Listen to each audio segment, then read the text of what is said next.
El hombre era enorme. Medía 6 pies y 3 pulgadas y pesaba 240 libras de músculo, ganado a lo largo de décadas de blandir hachas y acarrear madera. Su nombre era Josiah Crane, y era el mejor constructor del valle. Y en este preciso momento estaba de rodillas en la nieve, cavando como un hombre poseído. La ventisca había estado rugiendo durante 2 días. La temperatura había caído a 40 grados bajo cero, y el viento metía ese frío a través de todo, a través de la lana, a través del cuero, a través de los huesos. La barba de Josiah estaba congelada en una única masa sólida contra su pecho. Sus dedos, incluso dentro de 2 pares de guantes, habían dejado de sentir hacía una hora. No le importaba. Siguió cavando.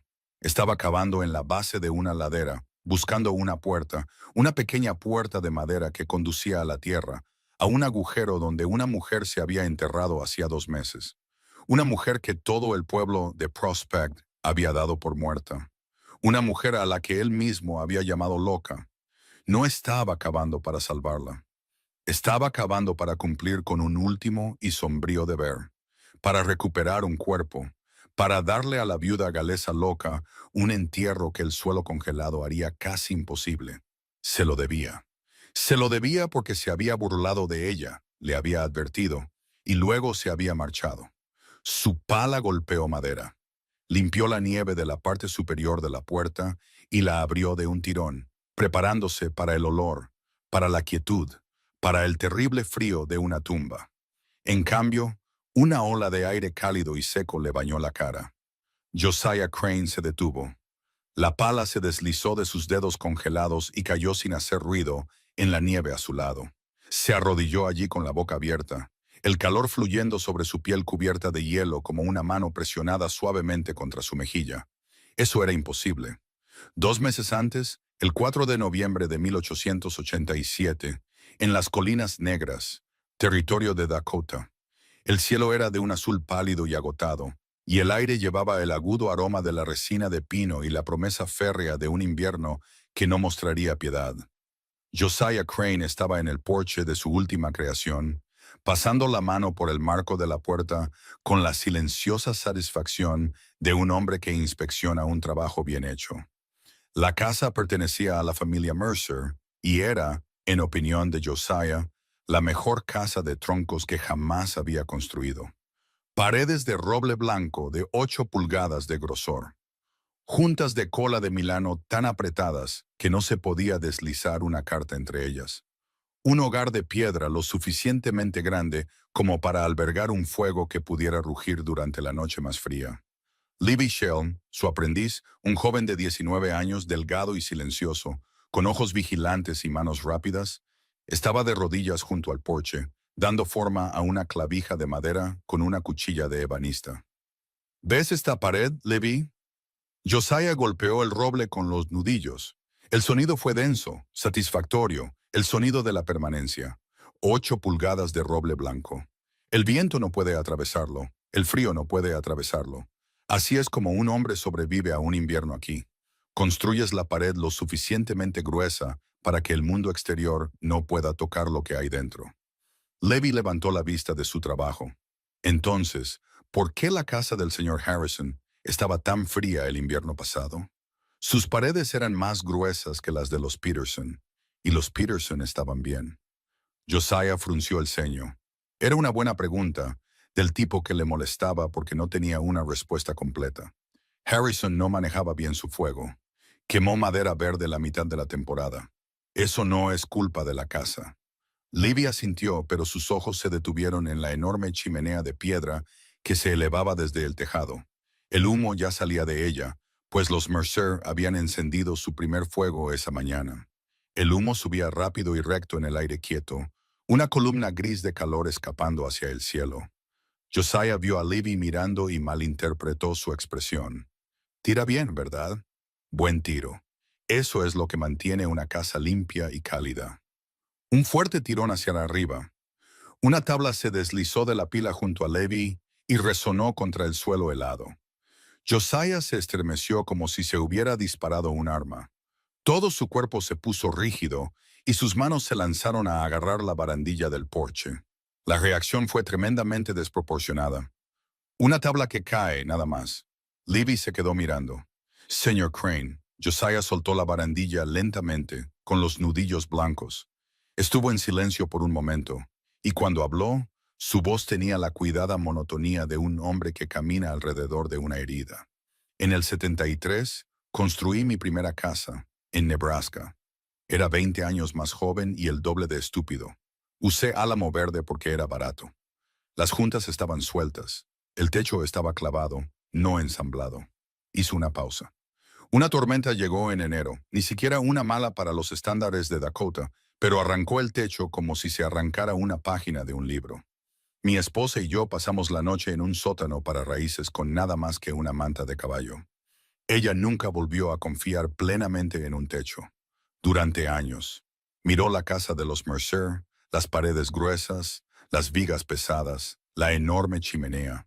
Juré después de esa noche que nunca construiría nada débil. Cada problema que he visto se reduce a lo mismo. No es lo suficientemente fuerte, no es lo suficientemente grueso, no es lo suficientemente pesado. Lo construyes bien, lo construyes sólido, y el invierno no puede tocarte. Recogió la tabla caída y la volvió a colocar en la pila con un cuidado exagerado. Recuerda eso. Levi observó a Josiah caminar por el porche, revisando cada junta con los dedos, presionando su pulgar en el calafateado entre los troncos. Había algo casi devocional en la forma en que el hombre mayor inspeccionaba su trabajo. Como un sacerdote examinando un altar en busca de imperfecciones, cada grieta encontrada era un fracaso personal. Cada junta apretada era una pequeña victoria contra un recuerdo que todavía lo asustaba después de 14 años.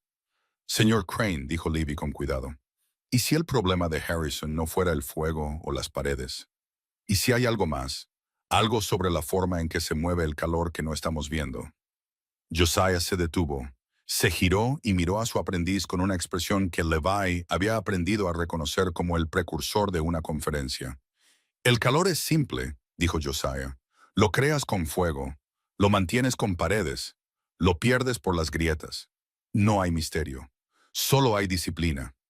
Golpeó el tronco a su lado. Construye apretado. Quema caliente. Eso es todo. Bajó del porche y caminó hacia su caballo. La conversación había terminado. Levi lo vio irse y no dijo nada, pero la pregunta no lo abandonó. Se instaló en el fondo de su mente como una astilla se instala en la punta de un dedo, demasiado pequeña para quitarla, demasiado afilada para ignorarla. A la mañana siguiente, el 5 de noviembre, el cielo se había vuelto del color del peltre viejo. Un frente frío había llegado durante la noche, haciendo caer la temperatura a 20 grados.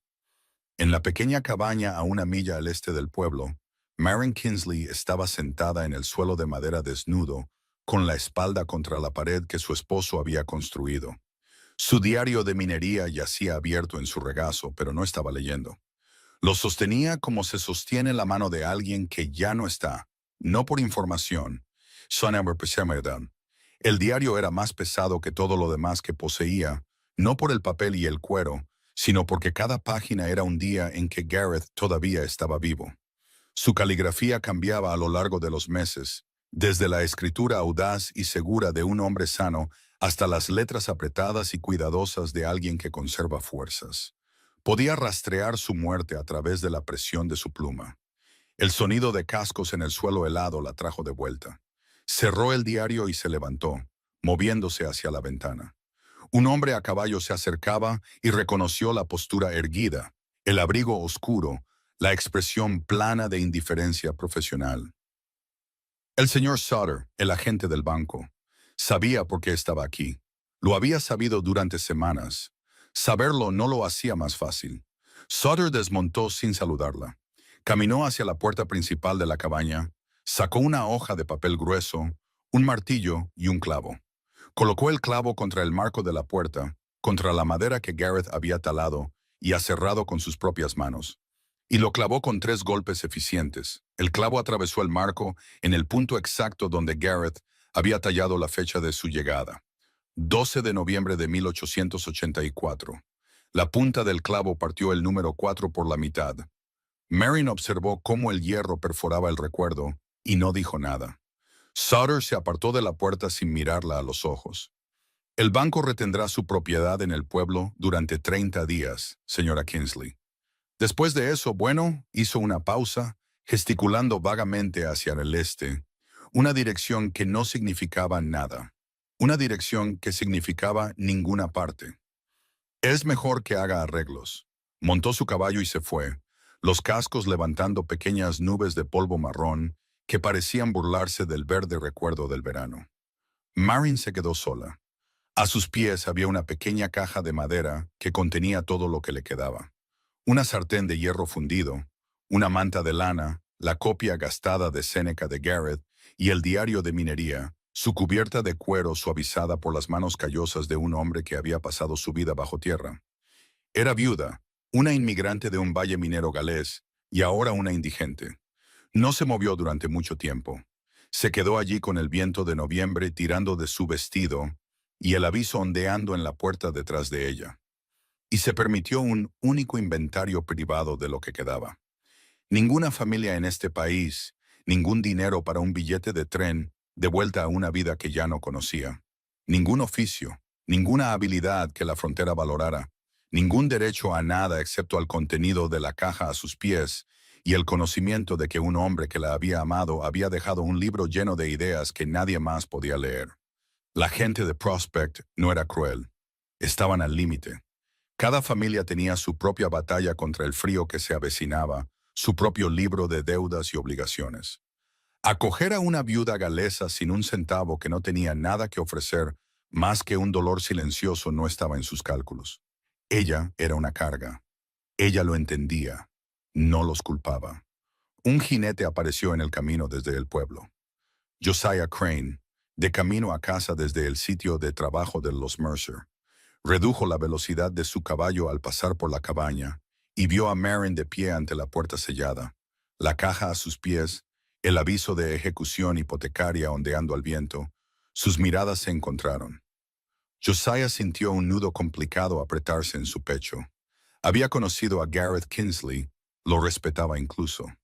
Garrett era un gran trabajador, un hombre decente, el tipo de presencia tranquila y constante que un pueblo fronterizo necesitaba. Pero Garrett también había sido, en la estimación privada de Josiah, un soñador. Un minero que pasaba sus días libres deambulando por las colinas con un cuaderno, dibujando formaciones rocosas y garabateando teorías sobre ventilación y calor. Impráctico, sin preparación. No había construido su cabaña lo suficientemente fuerte, no había ahorrado suficiente dinero, no había hecho lo necesario para proteger a su esposa de este preciso momento. Josiah miró a Marion y sintió simpatía y un sombrío y poco caritativo alivio. Esto era lo que sucedía cuando no eras lo suficientemente fuerte, cuando no te preparabas, cuando confiabas en las ideas por encima de la madera sólida. Se quitó el sombrero.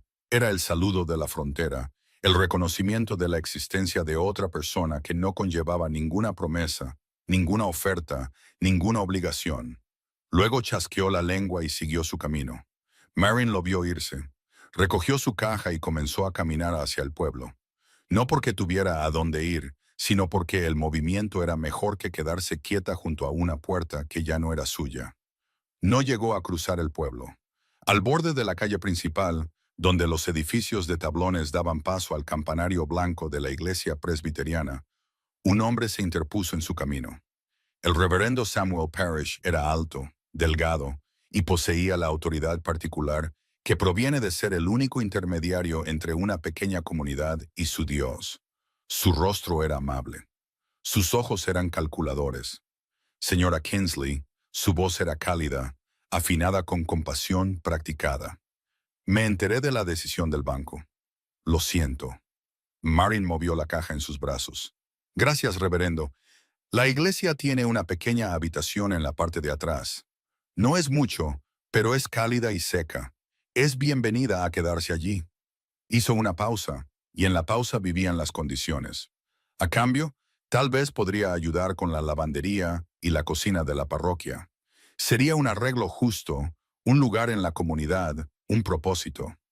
Marin entendió la arquitectura de su oferta tan claramente como Josiah Crane entendía la arquitectura de una cabaña de troncos. Se le daría refugio a cambio de servicio. Se convertiría en el caso de caridad de la iglesia, su sirvienta doméstica, la prueba viviente de la generosidad de la congregación. Comería en su mesa, dormiría bajo su techo y les debería todo. La deuda nunca se pagaría porque no estaba diseñada para ser pagada. Estaba diseñada para ser permanente. Es muy amable de su parte, reverendo, dijo ella, pero no puedo aceptar. La expresión de Parrish cambió, un pequeño endurecimiento alrededor de los ojos, una ligera rigidez en la mandíbula. No estaba acostumbrado al rechazo. La gente en Prospect no rechazaba al reverendo. Le agradecían y cumplían porque su buena voluntad era la moneda de la supervivencia social. El orgullo es el pecado más caro en invierno, señora Kingsley. Myron lo miró fijamente. No soy orgullosa, reverendo. Simplemente no deseo deberle nada más a nadie. Lo rodeó y siguió caminando, pasando la iglesia, pasando la tienda general, pasando las últimas casas del pueblo, y hacia la oscura línea de árboles de las colinas llenas de pinos que se alzaban al oeste. Parrish la vio irse. Cruzó las manos detrás de la espalda. Su rostro estaba compuesto, pero un pensamiento había echado raíces detrás de esos ojos calculadores. La mujer lo había rechazado públicamente. Dos miembros de su congregación habían estado en los escalones de la iglesia y habían presenciado el intercambio. Eso importaba. En un pueblo del tamaño de Prospect, un rechazo público a la caridad del ministro no era solo un acto de independencia, era un acto de desafío. Él lo recordaría. Marin subió. La caja se clavaba en sus brazos y el frío se clavaba en sus pulmones. Y subió porque no había nada detrás de ella. Y la única dirección que ofrecía incluso la más delgada amenaza de posibilidad era hacia arriba. Estaba siguiendo un recuerdo. Una tarde de verano de 1885. Gareth había estado sano entonces, o al menos lo suficientemente sano como para fingir. La había llevado por este sendero, moviéndose delante de ella con el paso fácil y ondulante de un hombre nacido en la montaña. Se detuvo en un afloramiento plano de piedra gris, calentado por el sol de la tarde, y colocó la palma de su mano sobre él. «Siente esto», dijo. Ella había presionado su mano junto a la de él.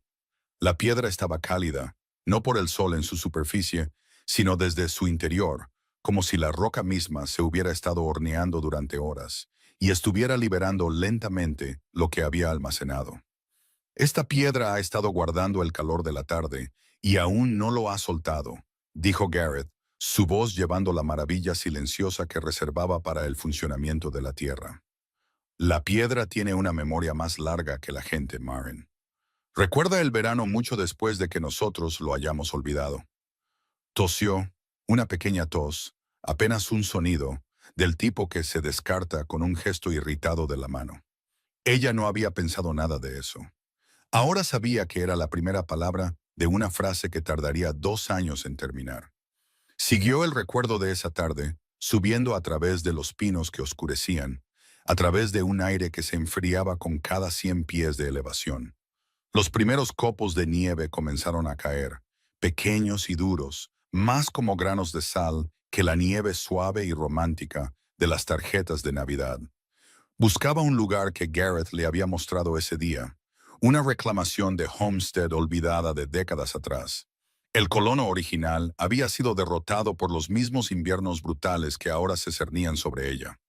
Todo lo que quedaba, había dicho Gareth, era un trozo derrumbado de un granero y una bodega de manantial excavada en la ladera de una colina. El sendero desapareció bajo una fina capa de nieve nueva después de la primera milla. Marin navegaba por puntos de referencia. Recordaba a medias un pino marcado por un rayo que se inclinaba en un ángulo ebrio, una roca de granito partida limpiamente en dos por un siglo de heladas. Reconoció cada uno con una pequeña sacudida de alivio, como si el paisaje confirmara que la tarde con Gareth había sido real y no algo que su dolor había inventado. La caja se hizo más pesada con cada paso. Solo la sartén de hierro fundido pesaba 8 libras, y las esquinas de la caja de madera se clavaban en sus antebrazos hasta que pudo sentir los moretones formándose debajo de la piel. Cambió el peso de una cadera a la otra, luego a su hombro, luego de nuevo a sus brazos, cada posición ofreciendo un sabor diferente de dolor. 2 veces se detuvo, dejó la caja en el suelo y se quedó con las manos en las rodillas, respirando con dificultad, sus pulmones ardiendo por la altitud y el frío. La segunda vez que se detuvo, consideró dejar la sartén. Era un peso muerto. No servía para ningún propósito inmediato, pero había sido de su madre antes de ser suya, traída de Gales en un baúl que olía a agua salada y humo frío, y no pudo decidirse a abandonarla en la nieve. Vale la pena cargar algunas cosas, no porque sean útiles, sino porque son la última prueba de que se vivió una vida. Encontró la bodega justo cuando la última luz se desvanecía del cielo. Una abertura oscura en la ladera, casi completamente oculta por espinos y frambuesos silvestres crecidos en exceso. La entrada era un arco bajo de piedra de campo desmoronada, un lugar construido décadas atrás para almacenar leche y mantequilla, para evitar que las verduras se congelaran. Se abrió paso entre las espinas, ignorando los arañazos en sus manos, y se agachó para pasar por la entrada baja. La bodega era pequeña, no más grande que un dormitorio modesto, paredes de tierra, un suelo de tierra apisonada. Olía a tierra húmeda y a una quietud profunda y profunda. Era un agujero en el suelo. Según cualquier medida razonable, era una tumba. Pero el viento cortante e implacable que había sido su compañero durante las últimas 4 horas, no podía alcanzarla aquí. El aire dentro era frío, pero era un tipo diferente de frío. Afuera, el frío atacaba. Venía a por ti con dientes y garras. Encontraba cada hueco en tu ropa, cada centímetro de piel expuesta. Dentro de la bodega, el frío era pasivo. Era la ausencia de calor, no la presencia de malicia, y esa pequeña, casi imperceptible diferencia se sintió como el primer peldaño de una escalera para salir de la oscuridad. Exploró el espacio al tacto. Las paredes eran de piedra de campo rugosa hasta la altura de la cintura, luego tierra cruda por encima, compactada por décadas de asentamiento.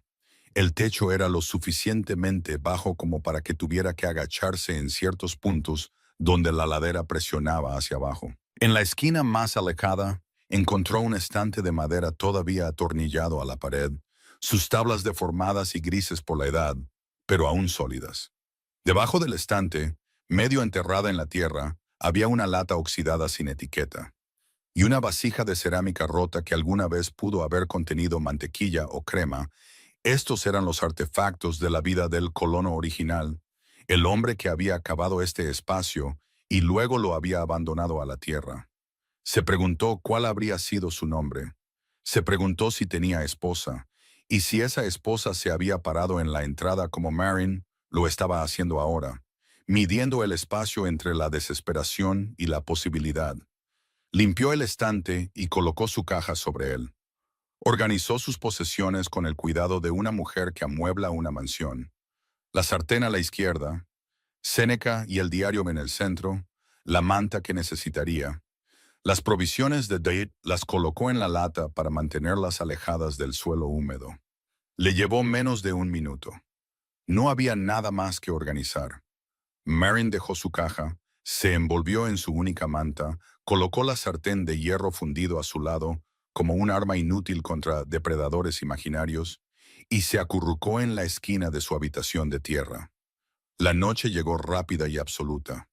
No hubo crepúsculo dentro de la bodega, ni oscurecimiento gradual. Cuando el último borde del cielo fuera de la entrada se oscureció, la negrura interior se volvió total. No podía ver su propia mano. Podía oír el viento arriba, un sonido agudo y lastimero que subía y bajaba como algo vivo y cazando.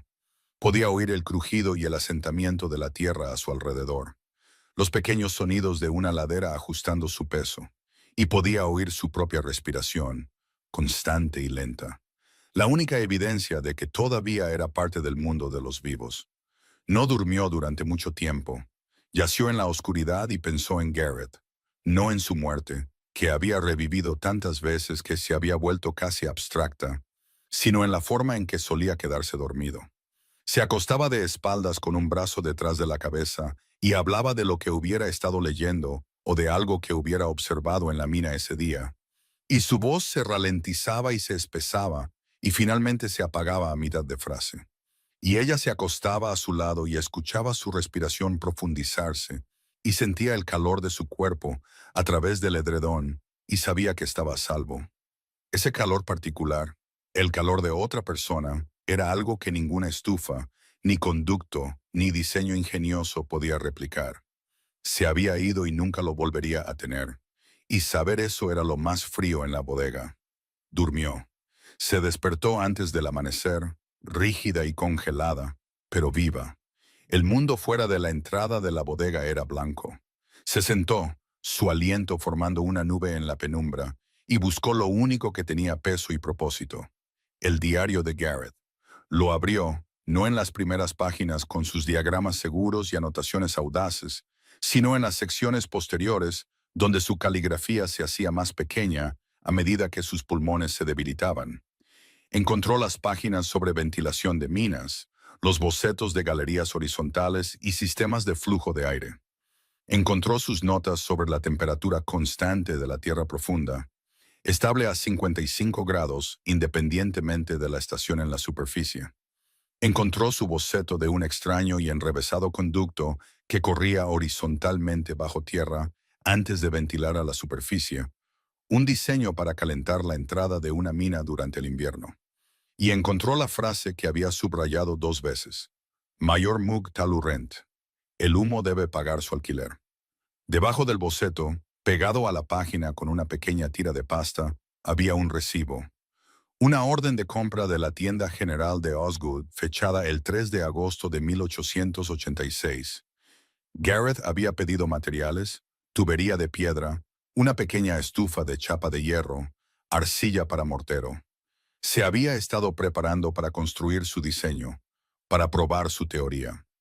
La fecha en el recibo era 2 semanas antes de que comenzara a toser sangre. Marin dobló el recibo con cuidado y lo guardó en el bolsillo de su abrigo, junto a su pecho. Garrett había hecho el pedido. Su cuerpo se había negado a dejarle cumplirlo, pero el pedido todavía estaba abierto. El diseño todavía estaba esperando, y ella todavía estaba aquí. Construiría lo que Garrett no pudo. El camino de regreso al pueblo le llevó 1 hora. No fue a la iglesia, no fue a ninguna de las casas donde rostros comprensivos podrían ofrecerle una comida y un sermón sobre el plan de Dios. Fue directamente a la tienda general de Osgood. La transacción fue simple y brutal. Colocó el anillo de bodas de Garrett en el mostrador, un simple anillo de oro desgastado en la parte inferior, donde había presionado contra mangos de pala y caras de roca durante 15 años. Había jurado que nunca se lo quitaría. Resultó que jurar era un lujo que pertenecía a las personas que tenían opciones. Necesito una estufa de panza, dijo. Pequeña, con un buen regulador, 20 pies de tubería de estufa, una pala, un pico y 10 libras de arcilla. Osgood recogió el anillo y lo examinó con la mirada evaluadora de un hombre que compraba la desesperación de otras personas para ganarse la vida. Miró el rostro de Marin, su ropa manchada de tierra, los arañazos de los espinos en sus manos. Señora Kingsley, una estufa no le servirá de mucho en un agujero en el suelo. Se ahumará como una ardilla de tierra. El humo irá a donde yo le diga que vaya. Osgood se encogió de hombros. Los negocios eran los negocios. Reunió sus suministros y los puso en el mostrador, y Marin recogió la estufa con ambos brazos, sintiendo su peso asentarse contra sus costillas, donde la ausencia del anillo todavía ardía en su dedo. Salió a la luz gris de la mañana y casi choca con Dorothea Hewitt. Dodd era una mujer pequeña, de 55 años, con un rostro que el dolor había curtido hasta convertirlo en algo parecido a madera flotante tallada. Su esposo, un minero llamado Henry Hewitt, había muerto de la misma enfermedad del pulmón negro que mató a Garrett 3 años antes. Ella entendía la soledad específica de una mujer cuyo hombre había sido devorado vivo por su propia profesión. Dot no ofreció simpatía.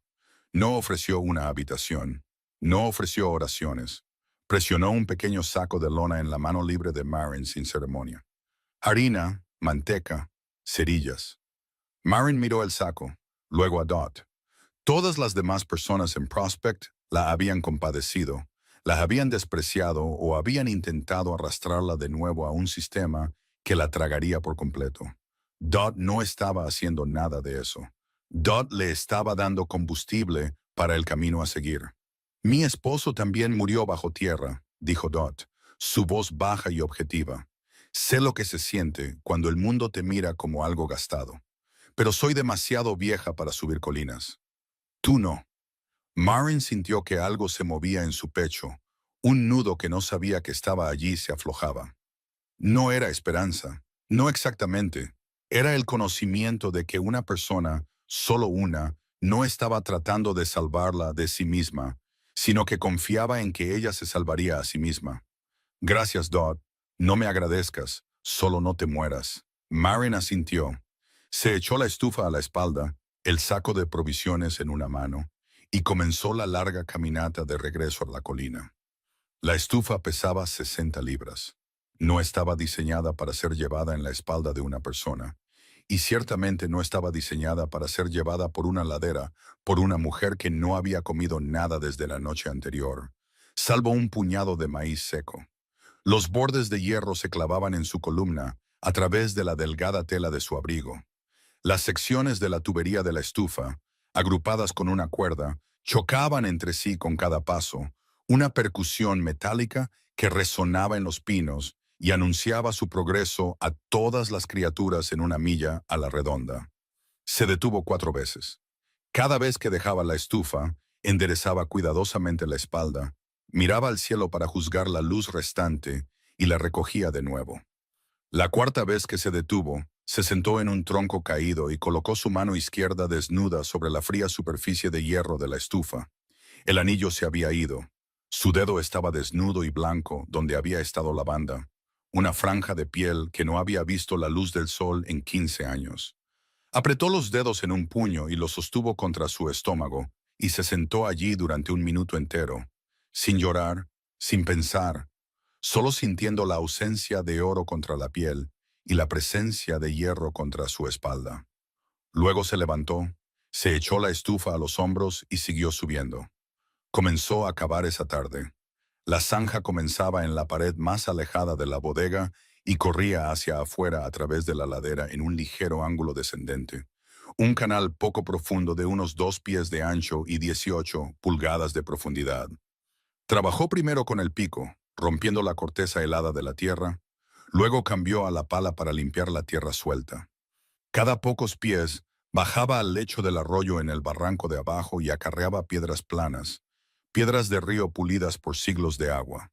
Las colocó cuidadosamente en el fondo de la zanja, encajándolas como piezas de un rompecabezas, con los lados planos hacia arriba, creando un canal de piedra continuo.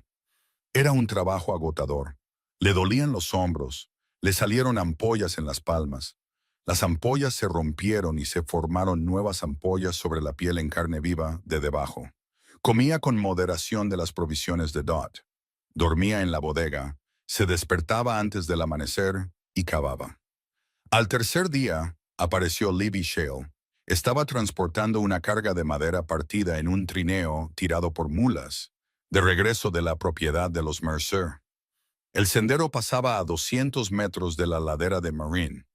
Oyó el sonido rítmico de un pico golpeando piedra y se detuvo. Ató la mula a un pino y se acercó sigilosamente, manteniéndose detrás de la línea de árboles. Vio a Marin Kinsley, una mujer de la mitad de su tamaño, de pie en una zanja que serpenteaba desde la boca oscura de su bodega. Estaba cubierta de barro y sudor a pesar del frío. Sus movimientos eran lentos pero precisos. No estaba cavando al azar. Estaba colocando piedras en un patrón específico, encajándolas con el cuidado metódico de alguien que sigue un plan. Levy observó durante 10 minutos. No entendía lo que estaba construyendo, pero reconocía la artesanía cuando la veía. Las piedras no se arrojaban a la zanja, se colocaban. cada una elegida por su forma, probada para su ajuste, ajustada y colocada. No se parecía en nada a una tumba. Parecía que estaba construyendo un camino subterráneo. La voz de Josiah Crane resonó en su memoria. Aléjate de ella, ha perdido la cabeza. Levi miró la zanja, la cuidadosa mampostería, la pequeña mujer trabajando con una concentración que rozaba la ferocidad. No vio locura. Vio algo que no podía nombrar, algo que le erizó la nuca con un inquieto reconocimiento, como si estuviera viendo a alguien resolver un problema que aún no había aprendido a ver. Se dio la vuelta y caminó de regreso a su mula. Desató al animal y continuó por el sendero hacia el pueblo, pero 20 metros más adelante se detuvo. Miró por encima del hombro a la ladera, a la delgada figura en la zanja, a la creciente línea de piedras cuidadosamente colocadas que conducían a la tierra. Luego siguió caminando, pero la imagen se quedó con él, alojada detrás de sus ojos como una astilla, y supo con la silenciosa certeza del instinto que volvería. La zanja se derrumbó por tercera vez el 12º día. Marin estaba de pie hasta la cintura en el canal cuando la pared del lado sur cedió. La tierra se había saturado por 3 días de lluvia helada, que se convirtió en aguanieve, y luego en una nieve húmeda y pesada que presionaba todo como una mano tratando de sofocar una llama. El suelo, que se había mantenido firme durante la primera semana de excavación, se había vuelto traicionero. Se deslizó hacia adentro con un bajo sonido de molienda, enterrando las piedras que había pasado 2 días colocando y llenando el canal con una espesa mezcla de barro y grava. Salió y se paró en el borde, respirando con dificultad. Tenía las manos en carne viva. Las ampollas de la primera semana se habían endurecido en callos, pero se habían abierto nuevas heridas debajo, y sus palmas estaban veteadas con una mezcla de barro y sangre que ya no se molestaba en limpiar. Su espinilla izquierda era un mapa de moretones morados de piedras que se le habían resbalado de las manos en la humedad. Había perdido un peso que no podía permitirse perder. La harina que Dot le había dado casi se había acabado. Se sentó a la entrada de la bodega y miró la zanja en ruinas y sintió algo que no se había permitido sentir desde la mañana en que Sutter clavó el aviso en su puerta. Sintió duda, no duda sobre los principios. Confiaba en Garrett, confiaba en su comprensión de la tierra. Sus años de estudio, sus cuidadosas observaciones registradas en el diario que guardaba envuelto en tela encerada para protegerlo de la humedad. Los principios eran sólidos. Creía en eso como creía que el sol saldría. De lo que dudaba era de sí misma. Garrett había sido un ingeniero. Había pasado 20 años bajo tierra. Entendía la roca, el suelo y el agua como un cirujano entiende el cuerpo, no como abstracciones, sino como conocimiento vivido, físico e íntimo. Su diseño estaba hecho para un equipo de mineros experimentados, hombres con hombros como yugos de buey y manos que podían partir piedra al tacto. No estaba hecho para una mujer galesa de 110 libras que nunca había construido nada más complejo que un gallinero. Abrió el diario en la última página que Garrett había escrito. La caligrafía era apenas legible, las letras temblaban con el esfuerzo de un hombre cuyos pulmones se estaban llenando de líquido. Lo había escrito una semana antes de morir. La tierra no requiere fuerza, requiere paciencia. La tierra no tiene prisa. Marin cerró el libro. Lo presionó contra su pecho y cerró los ojos. El viento le azotaba la cara con aguanieve, y se quedó sentada allí durante mucho tiempo. El tiempo suficiente para que el frío se instalara en sus articulaciones y la duda se asentara en su corazón como sedimento en agua quieta. Podía volver al pueblo. Podía aceptar la oferta de Parrish. Podía pasar el resto de su vida lavando sábanas y cocinando gachas en la trastienda de una iglesia. Debiendo una deuda que no tenía fin, podía sobrevivir de esa manera. La gente sobrevive a todo tipo de cosas, pero sobrevivir no era lo mismo que vivir. Y Garrett no había gastado su último aliento escribiendo sobre la paciencia para que ella pudiera gastar el suyo en la rendición. Se levantó, miró la zanja derrumbada y tomó una decisión que lo cambió todo. No la reconstruiría como Garrett la había dibujado. El diseño de Garrett requería una zanja profunda, cortada rápidamente y apuntalada con madera. Ese era un enfoque de minero, construido para la velocidad y la fuerza de un equipo. Ella no tenía ninguna de las dos, así que lo haría de manera diferente. Cavaría secciones menos profundas, solo unos pocos pies a la vez, y dejaría que cada sección se asentara y se congelara antes de extender la siguiente. Dejaría que el invierno hiciera el apuntalamiento por ella. El hielo mantendría las paredes firmes hasta que pudiera revestirlas con piedra. Le llevaría el doble de tiempo, pero se mantendría. Cogió la pala. El barro todavía se deslizaba. Comenzó a cavar más lentamente esta vez, leyendo el suelo con las manos como Gareth le había enseñado a leer la roca, sintiendo el punto donde el suelo congelado se encontraba con la capa descongelada de abajo. Encontró el límite y cavó justo por encima, usando el permafrost como un suelo natural. No era la manera de Gareth, era la suya. Al final de la segunda semana, la zanja había avanzado otros 8 pies, un progreso lento, doloroso y feo, pero las paredes se mantenían. Durante esas 2 semanas, Marin desarrolló una rutina nacida de la necesidad. Se levantaba antes del amanecer, comía una pequeña porción de gachas de maíz cocinadas en un fuego fuera de la entrada de la bodega, y trabajaba hasta que sus manos ya no podían agarrar las herramientas.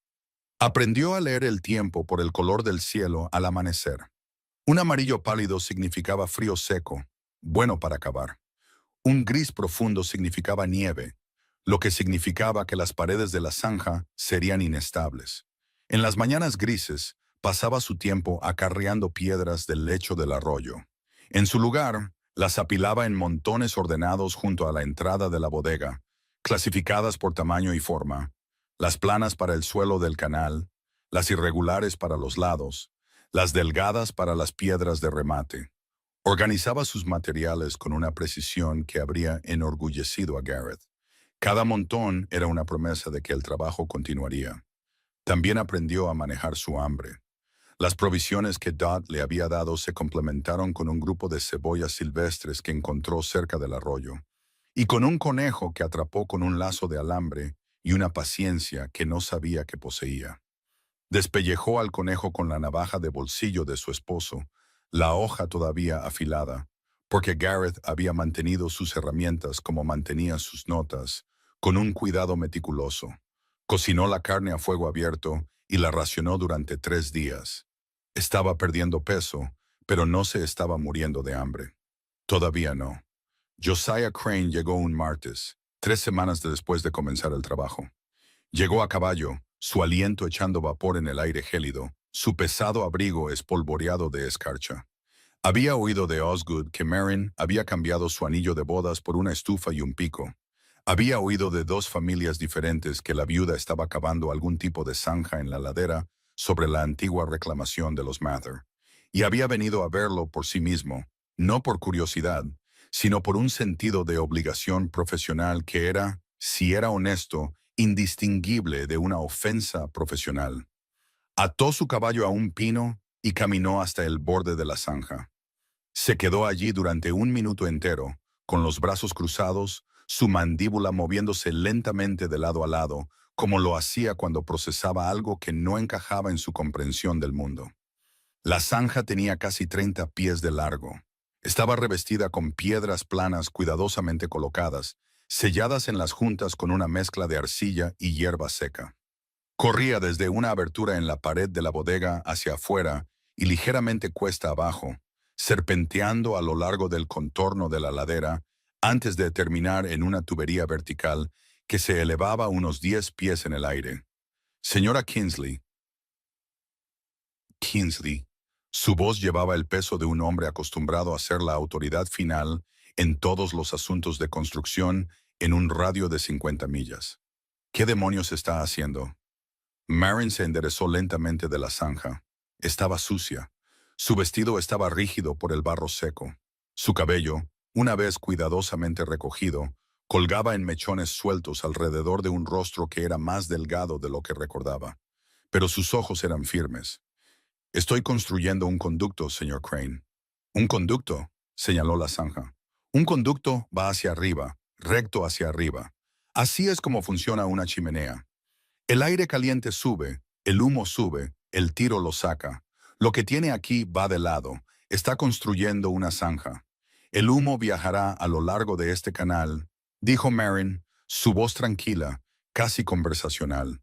Las piedras absorberán su calor. La tierra alrededor de las piedras absorberá el calor de las piedras. Para cuando el humo llegue a esa tubería vertical al final, la mayor parte de su energía se habrá transferido al suelo. El suelo alrededor de mi bodega se calentará y se mantendrá caliente porque la tierra cambia de temperatura muy lentamente. Joshua la miró fijamente, abrió la boca, la cerró y la volvió a abrir. Así no es como funciona, dijo, y su voz se había endurecido ahora. La paciencia de la cortesía profesional, dando paso a la frustración de un hombre que oye una herejía sobre su propia religión. Si enciende un fuego en esa bodega, el humo tiene que ir a alguna parte. Si su conducto va de lado, el humo retrocederá. Llenará esa bodega y la asfixiará mientras duerme. Lo he visto suceder.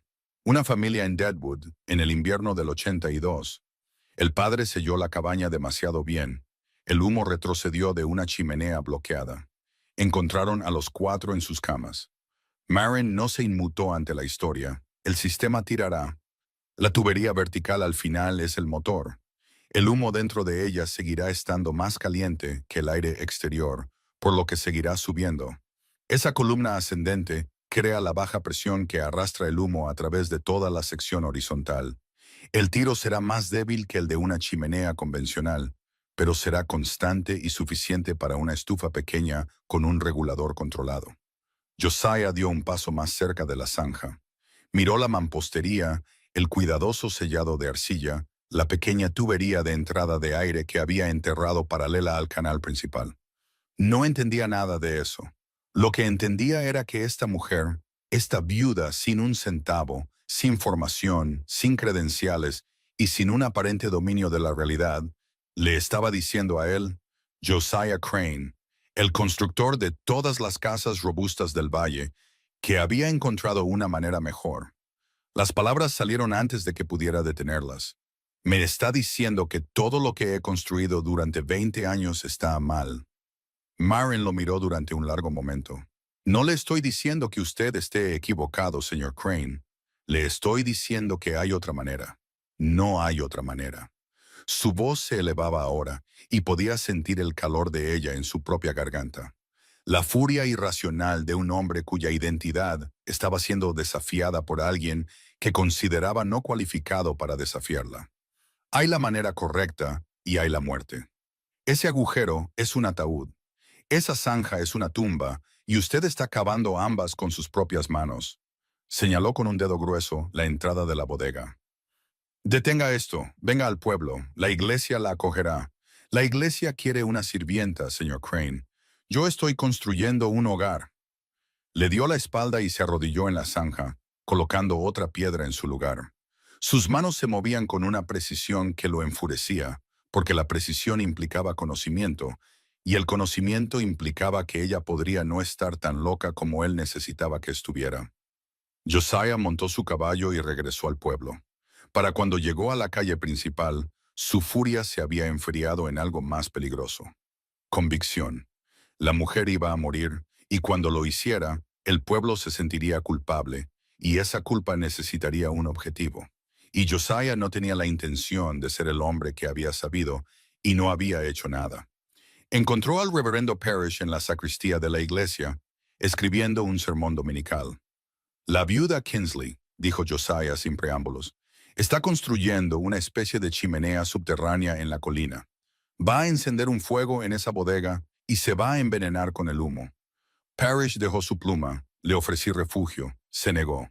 Sé que se negó, ese es el punto, no está en su sano juicio. El dolor hace cosas a la gente. Usted lo ha visto, yo lo he visto. Necesita que la traigamos antes de que llegue el verdadero frío. Parrish guardó silencio por un momento. Estaba pensando no en el bienestar de Marin, sino en la geometría de la situación.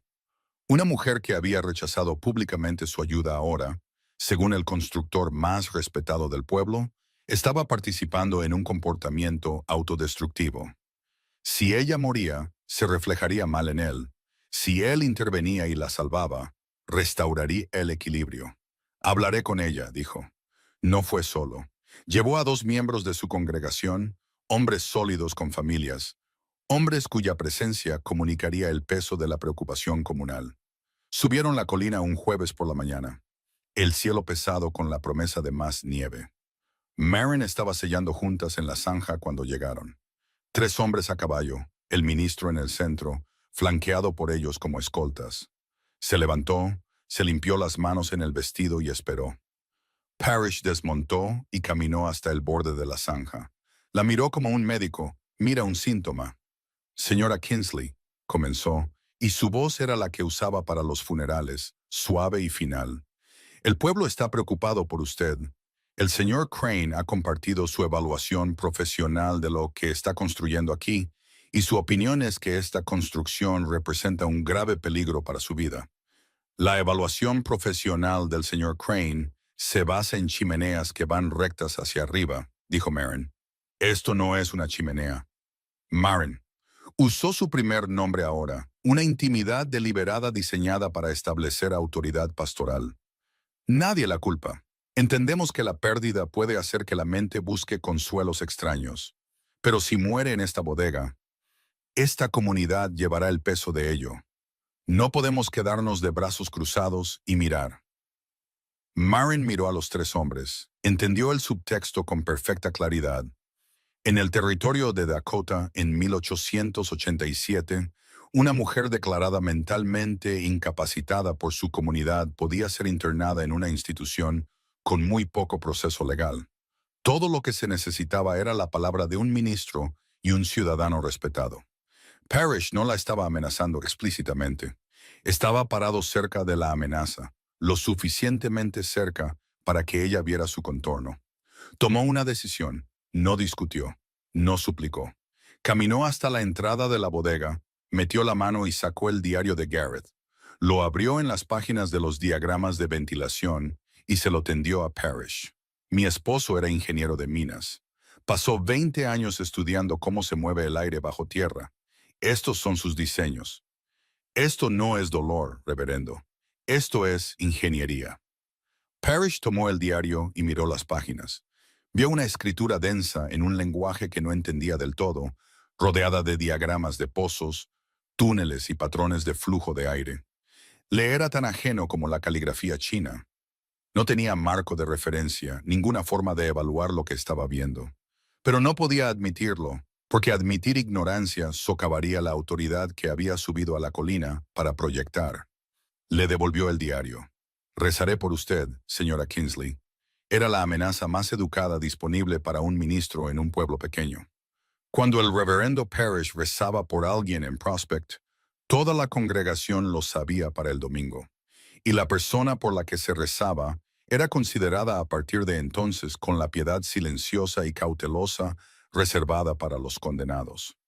Los 3 hombres volvieron a montar y bajaron la colina. Maren los vio irse. Luego se volvió hacia su zanja.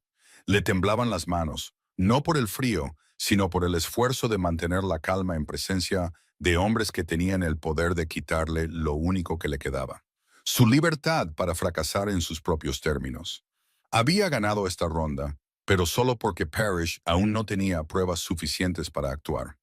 Si su sistema fallaba, si el humo retrocedía, si la encontraban medio inconsciente por monóxido de carbono, él tendría todas las pruebas que necesitaba. El tiempo corría. 3 días después, Libby Shale regresó. Llegó al anochecer, cuando la luz era lo suficientemente baja como para ocultar su acercamiento a cualquiera en el sendero de abajo. Había estado pensando en la zanja durante días, dándole vueltas en su mente como una caja de rompecabezas. Había visto a Josiah construir chimeneas durante 2 años. Entendía el principio del tiro, la física del aire caliente que sube por una columna vertical. Lo que Maren estaba construyendo no debería funcionar. Y sin embargo, la mampostería en esa zanja era demasiado cuidadosa, demasiado deliberada, demasiado decidida para ser obra de una mente rota. La encontró arrodillada en el extremo más alejado de la zanja, colocando una piedra de remate sobre una sección del canal. Ella lo miró sin sorpresa, como si lo hubiera estado esperando. No entiendo lo que está construyendo, dijo Levi, pero la vi trabajar el otro día y no parece que esté cavando una tumba. Marin lo observó por un momento. Era joven. Su rostro todavía tenía la cualidad inacabada de alguien cuyas convicciones aún no habían sido puestas a prueba. Pero sus ojos eran los de una persona que quería entender, no juzgar. Le tendió una piedra plana. Colócala junto a esa, con el lado plano hacia arriba. Asegúrate de que el borde esté al ras. Levi tomó la piedra y se arrodilló junto a la zanja. Sus manos, entrenadas por 2 años bajo la tutela de Josiah Crane, encontraron la posición correcta instintivamente. Presionó la piedra en el lecho de arcilla y sintió que se asentaba contra su vecina con un clic satisfactorio. Miró el canal que tomaba forma bajo sus manos, un pasaje continuo de piedra que corría a través de la tierra, y algo en su cerebro de constructor se activó. Esto es un conducto, dijo. Es un conducto puesto de lado. Marin no dijo nada. Le entregó otra piedra. Trabajaron juntos durante 2 horas. Levi no hizo preguntas y Marin no ofreció explicaciones. El trabajo hablaba por sí mismo. Piedra contra piedra, arcilla contra grieta. El canal se hacía más largo y más refinado a medida que la luz se desvanecía y la temperatura bajaba y las primeras estrellas aparecían a través de las ramas de los pinos sobre ellos. Cuando terminaron, Levi se levantó y se sacudió la tierra de las rodillas. No se lo diré al señor Crane, dijo. Deberías decírselo, respondió Marin, pero espera hasta que funcione. Levi bajó la colina en la oscuridad, su mente agitada. Acababa de ayudar a construir algo que su maestro había declarado una locura. Si Josiah se enteraba, Levi perdería su aprendizaje, el único camino hacia un sustento que tenía. Tenía 19 años y acababa de apostar todo su futuro al juicio de una mujer a la que el pueblo llamaba loca. La apuesta se sentía correcta. Eso era lo que lo asustaba. Regresó 4 veces más durante las 2 semanas siguientes, siempre al anochecer, siempre por una ruta diferente, variando su enfoque para evitar ser visto por cualquiera en el sendero principal. Le dijo a Josiah que estaba revisando trampas, una mentira que le obligó a poner algunas trampas por si su maestro pedía ver la captura. Las trampas produjeron 2 conejos y una marta, que llevó a Marin junto con una pequeña bolsa de clavos que había tomado de los almacenes del taller, contándolos cuidadosamente para que el inventario faltante no se notara. En su tercera visita, Marin finalmente explicó lo que estaban construyendo. No lo hizo con palabras, sino con una demostración. Sostuvo una vela en un extremo de una sección completa del canal de piedra y le pidió a Levi que pusiera su mano cerca del otro extremo. Sintió un tirón de aire débil y constante fluyendo a través del pasaje, atraído por nada más que el calor de una sola llama de vela. El aire se movió a través de 30 pies de piedra horizontal, desafiando todo lo que Josiah le había enseñado sobre la dirección en que se suponía que debía viajar el humo. Levi retiró la mano como si hubiera tocado algo eléctrico. «Funciona», dijo, y su voz se quebró en la segunda palabra, no por la emoción, sino por la sensación física de sentir disolverse una certeza. En su cuarta visita, le llevó a Marin un frasco de grasa de oso derretida para sus manos agrietadas y un par de guantes de trabajo de cuero que había comprado a un trampero en el pueblo con su propio salario. Marin miró los guantes durante un largo momento antes de ponérselos. Eran demasiado grandes para sus manos. Los usó de todos modos. Fueron el primer regalo que había recibido de alguien además de Dodd desde que Gareth murió. El domingo siguiente, Dodd Hewitt se quedó después del servicio religioso para hablar con una vecina sobre una receta para conservar venado. Se estaba poniendo el abrigo en el vestíbulo cuando Parrish apareció a su lado, con la Biblia bajo el brazo, su expresión de estudiada benevolencia. Dorothea dijo, «Entiendo que ha estado visitando a la señora Kingsley en la colina». Dodd se abotonó el abrigo lentamente. «Así es, aprecio su compasión. De verdad, pero me pregunto si ha considerado que al llevarle provisiones puede estar permitiéndole continuar por un camino que conduce al daño. Si tuviera suficiente hambre, vendría al pueblo. Aceptaría ayuda. Al alimentarla, está extendiendo su capacidad para persistir en esta ilusión. Dot terminó de abotonarse el abrigo. Miró a Parrish con una expresión que el ministro nunca había visto en su rostro antes. Una expresión que sugería que había estado esperando mucho tiempo para decir lo que estaba a punto de decir. Mi esposo murió en una mina en el 79, reverendo. Murió porque los hombres que poseían esa mina, hombres que eran más inteligentes, más educados y más respetados que usted o yo, le dijeron a todo el mundo que la ventilación era adecuada, que el aire era seguro, que el sistema funcionaba. Y mi esposo les creyó porque eran las autoridades y él era solo un hombre con un pico. Bajaba a ese pozo cada mañana creyendo que estaba a salvo porque hombres importantes se lo decían. Y una mañana el aire no era seguro y no volvió a subir. Se puso los guantes, un dedo a la vez. A veces la gente no muere por falta de ayuda, reverendo. Mueren porque reciben el tipo de ayuda equivocado. Salió de la iglesia, al aire frío. Parrish se quedó en el vestíbulo, con el rostro enrojecido. Su Biblia sostenida un poco demasiado apretada contra sus costillas.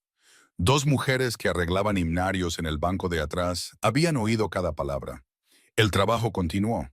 Marin selló cada junta, probó cada sección, llenó los huecos entre las piedras de remate con su mezcla de arcilla y hierba, presionándola en las grietas con los dedos hasta que el canal fue hermético. Conectó la pequeña estufa de panza al extremo de la bodega del conducto, pasando la tubería de la estufa no hacia arriba, a través del techo como haría cualquier persona cuerda, sino hacia abajo en la boca del canal horizontal. Instaló la entrada de aire fresco, una tubería de 4 pulgadas enterrada junto al conducto principal. Su abertura se elevaba por encima de la línea de nieve esperada. Su salida emergía cerca del suelo de la bodega. El aire frío entraría por esta tubería, viajaría bajo tierra paralelo al conducto caliente y llegaría a su espacio vital, precalentado por la tierra circundante. Revisó todo el sistema una última vez. Encendió un pequeño puñado de hierba húmeda en el extremo de la estufa y observó el humo. Dudó por un momento en la unión donde la tubería giraba hacia abajo, como si estuviera confundido por la dirección desconocida. Luego, el tiro se activó. El humo se deslizó en el canal horizontal y desapareció. Corrió afuera y rodeó la ladera hasta la tubería de escape vertical a 30 pies de distancia. Una delgada voluta de vapor frío, casi invisible, se enroscaba desde su parte superior y se disolvía en el aire gris. El humo había encontrado su camino. El sistema funcionaba. El primer día de diciembre, Marin Kinsley encendió su estufa de verdad. La alimentó con 2 pequeños leños, cerró el regulador hasta que el fuego fue poco más que brasas, y esperó. En una hora, las paredes de la bodega comenzaron a cambiar. La piedra fría y húmeda que le había helado los huesos durante 3 semanas comenzó a liberar un calor tenue. No calor, no el resplandor agresivo y localizado de una chimenea. Algo más suave y más penetrante, un calor que parecía venir de todas partes a la vez, como si la tierra misma estuviera exhalando lentamente, un aliento que había estado conteniendo desde el verano. Al anochecer la bodega estaba a 60 grados. Afuera, la temperatura había caído por debajo de cero. El viento gritaba sobre la cima de la colina, empujando la nieve contra los arbustos de espino que ocultaban su entrada. Adentro, Marin se sentó en su pequeña mesa leyendo a Séneca a la luz de las velas, el aire a su alrededor cálido, fresco y quieto. Colocó la palma de su mano sobre la pared de la bodega. La piedra estaba cálida. Cerró los ojos. El calor se movió de la piedra a través de su palma, subió por su brazo hasta su pecho. Por un momento, solo un momento, se sintió como la mano de Gareth contra su mejilla en una mañana fría. «Gracias», susurró. Quemaba menos de 1/10 parte de la madera que consumiría cualquier familia en una cabaña de troncos. 2 pequeños leños ardiendo lentamente con el regulador casi cerrado eran suficientes para mantener el conducto cargado y la batería térmica de la tierra a su alrededor, almacenando calor como un avaro atesorando monedas. Podía hacer que una sola cuerda de leña durara todo el invierno. Las familias en Prospect ya estaban quemando su segunda o tercera cuerda y enero aún no había llegado. Por la noche leía. Terminó a Séneca y lo empezó de nuevo. Leyó el diario de Gareth de principio a fin, no por la información técnica, que ahora conocía de memoria, sino por las notas personales esparcidas entre los diagramas. Un boceto de una flor silvestre que había encontrado cerca de la entrada de la mina, identificada con su letra pulcra como Trillium erectum. Una nota sobre una conversación con un compañero minero llamado Wee sobre la forma correcta de preparar té en una taza de hojalata bajo tierra. Una sola línea sin fecha que decía: Maren se rió hoy por primera vez desde el aborto espontáneo. El sonido casi me rompe de alivio. Se había olvidado del aborto espontáneo. Había sido temprano en su primer año en Dakota, antes de que Garrett se enfermara. Un pequeño dolor que había sido tragado por uno más grande. Se sentó con esa línea durante mucho tiempo, su dedo trazando las letras de su propio nombre en la caligrafía de su esposo muerto. No habló con nadie durante semanas. Dodd vino 2 veces más con provisiones, subiendo la colina con una determinación que desmentía su edad, pero sus visitas eran breves. El frío hacía imposible quedarse, y Dodd no entraba en la bodega. No porque dudara de Maren, sino porque era una mujer práctica que no deseaba imponerse. Dejaba sus paquetes en la entrada, intercambiaba unas pocas palabras y descendía. Levy vino una vez más después de que el sistema estuviera completo, quedándose lo suficiente para confirmar con sus propias manos que las paredes estaban cálidas, el aire estaba limpio y la mujer que todos creían muerta estaba, de hecho, más cómoda que nadie en el valle. Se fue sacudiendo la cabeza, incapaz de reconciliar lo que había sentido con lo que le habían enseñado. Afuera, diciembre se profundizó. Los veteranos de Prospect decían que no habían visto un frío como este en 20 años. La nieve se acumuló en grandes ventisqueros que bloquearon carreteras y enterraron cercas. La temperatura bajó y se mantuvo baja, un residente permanente que no pagaba alquiler. En las casas que Josiah Crane había construido, la batalla comenzaba a cambiar. Las enormes chimeneas de piedra que habían sido el orgullo de cada hogar eran ahora insaciables, consumiendo leña a un ritmo que hacía que las familias contaran sus pilas y hicieran una aritmética que no querían hacer. Una taza de agua dejada a 10 pies de un fuego rugiente se congelaba por la mañana. Josiah Crane se sentó en su propia casa, la casa que había construido con sus propias manos, la casa que consideraba su obra maestra, y vio cómo su fuego devoraba el valor de un día entero de leña antes del mediodía. Su esposa Nettie apretaba las mantas alrededor de sus hijos. Wyatt, de 7 años, había desarrollado una tos persistente. Pearl, de 5, se apretaba contra el costado de su madre y temblaba. La casa gemía con el frío. Por la noche, los clavos de las vigas del techo se contraían con tal fuerza que emitían fuertes chasquidos como disparos de pistola, despertando a los niños de su sueño inquieto. Se formaba escarcha en el interior de las ventanas, no los delicados patrones de cristal de una helada suave, sino gruesas y opacas láminas de hielo que bloqueaban la débil luz del invierno y hacían que el interior de la casa pareciera el interior de una caja sellada. Josiah raspaba la escarcha cada mañana con una espátula, y para el mediodía había regresado, más gruesa que antes. Intentó todo lo que su experiencia le ofrecía. Colgó mantas sobre las ventanas para crear una capa adicional de aislamiento. Enrolló toallas y las metió en los huecos debajo de las puertas. Incluso consideró sellar parcialmente el regulador de la chimenea para ralentizar el ascenso del calor. Pero sabía por el incidente de Deadwood que restringir el tiro de una chimenea era una apuesta con la muerte. Así que el fuego rugía, una boca abierta, consumiendo su suministro de leña de invierno mientras entregaba su calor al cielo indiferente. La ironía no se le escapó. Había pasado su vida construyendo fortalezas para mantener el frío fuera. Pero el frío no entraba por las paredes. Entraba por la chimenea, por el mismo mecanismo que se suponía que debía mantenerlos calientes. Cada fuego que había construido, en cada casa que había construido, había estado haciendo lo mismo. Aspirar aire frío del exterior para reemplazar el aire caliente que se precipitaba por el conducto.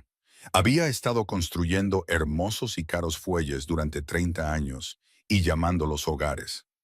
No articuló este pensamiento claramente. No tenía el vocabulario para ello, porque su vocabulario era el de la carpintería, de juntas y vigas y muros de carga, no de termodinámica. Pero lo sentía. Lo sentía en la forma en que el vello de su brazo se erizaba cuando se movía a más de 6 pies del fuego. Lo sentía en la forma en que sus hijos se acurrucaban juntos en la cama, como una camada de cachorros buscando calor corporal. Lo sentía en la creciente distancia entre lo que siempre había creído y lo que estaba sucediendo frente a sus ojos. Nettie miró a Josiah desde el otro lado de la habitación.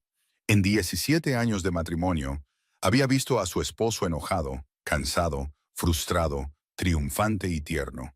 Nunca lo había visto indefenso. Pero la expresión en su rostro, ahora iluminada por el fuego rugiente que producía tanta llama y tan poco calor, era la expresión de un hombre viendo su propia pericia fallar en tiempo real.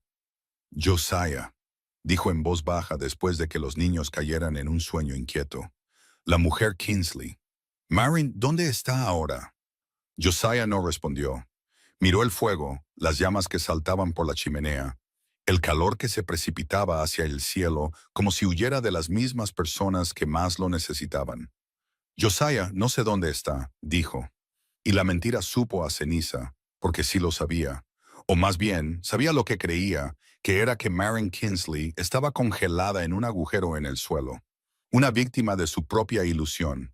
Una historia con moraleja que contaría a los aprendices durante años. Eso es lo que pasa cuando crees que sabes más que los hombres que construyeron este valle. Pero en algún lugar debajo de esa creencia, en un lugar que no podía alcanzar del todo, se estaba formando una pregunta. Una pregunta con bordes afilados que cortaban los cimientos de todo sobre lo que había construido su vida. ¿Y si ella tenía razón? Reprimió el pensamiento. Echó otro leño al fuego. Las llamas rugieron. El calor subió por la chimenea y se desvaneció en el cielo helado. Y a 30 pies de su chimenea la pared más alejada de su casa estaba cubierta de escarcha. El 12 de enero de 1888 comenzó con una mentira. La mañana fue cálida, no simplemente templada, sino genuinamente desorientadora. Cálida, del tipo de calor de enero que hace que la gente salga sin abrigo y se quede parpadeando bajo la luz del sol como si el calendario hubiera saltado a marzo. La temperatura rondaba los 40 grados. Los carámbanos goteaban de los aleros. Los niños corrían entre las casas de Prospect en mangas de camisa, riéndose de la novedad de la hierba visible. Libby Shale estaba fuera del taller de Josiah Crane y no se reía. Estaba observando el horizonte norte, donde el cielo había adquirido un color que nunca había visto antes. Un gris amarillento amoratado que se asentaba en el borde del mundo como una mancha extendiéndose sobre tela mojada. El aire estaba demasiado quieto. Los pájaros habían dejado de cantar hacía una hora.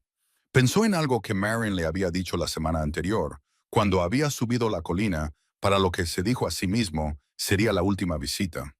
Ella había estado sentada en su mesa, la bodega cálida y silenciosa a su alrededor, y había mirado el tiempo y había dicho, casi para sí misma, Garrett solía decir que cuando el invierno te presta un día cálido, siempre cobra la deuda con creces. Levi miró el cielo amarillo y sintió que el cobrador de deudas se acercaba.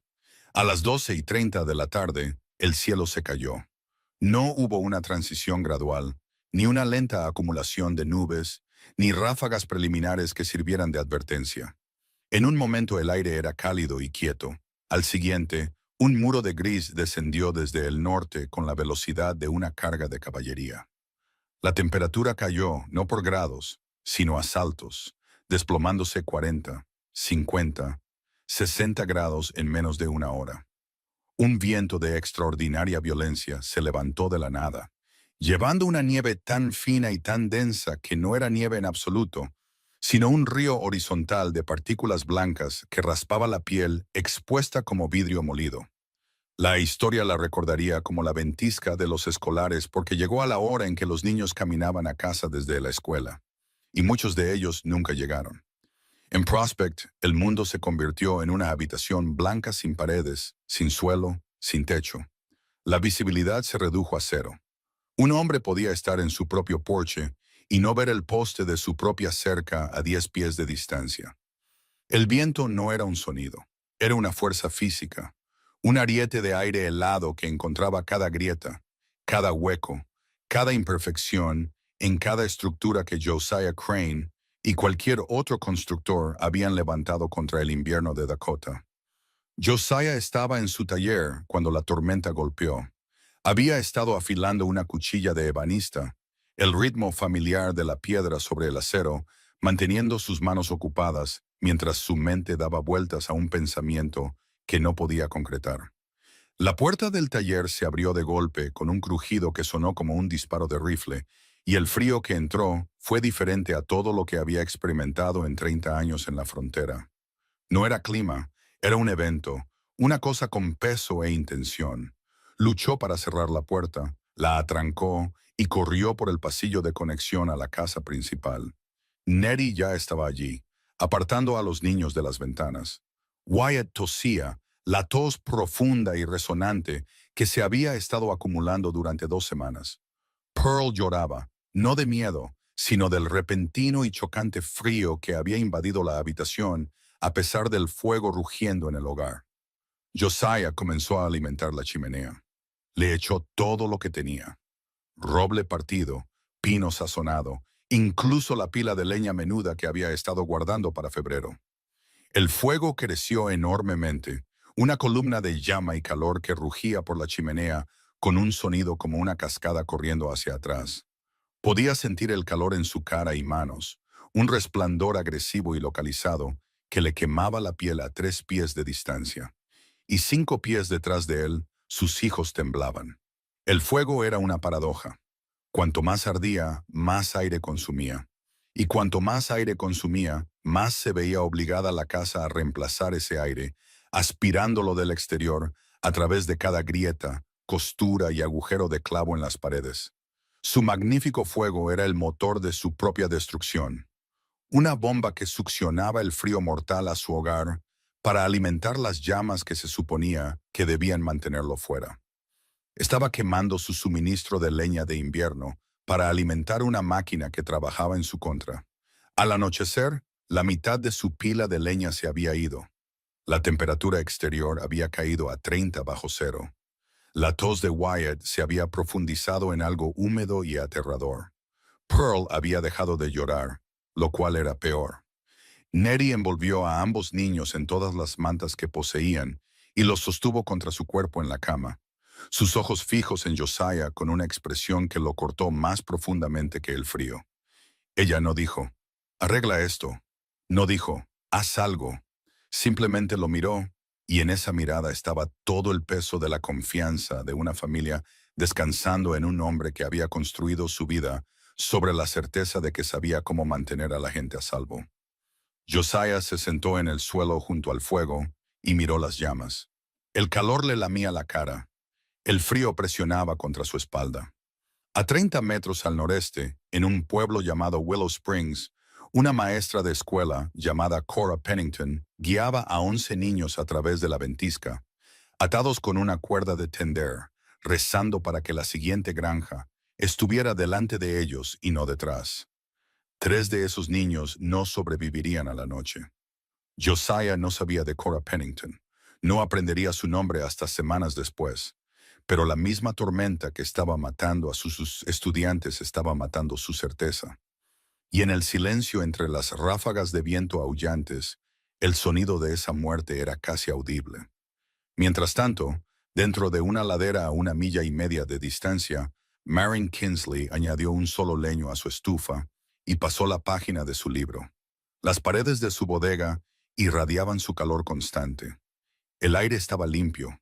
La luz de la vela no parpadeaba porque no había corriente de aire que la molestara. Podía oír la tormenta, una furia distante y amortiguada, la rabieta de un mundo que no podía alcanzarla. No era valiente, no era desafiante, simplemente estaba cálida.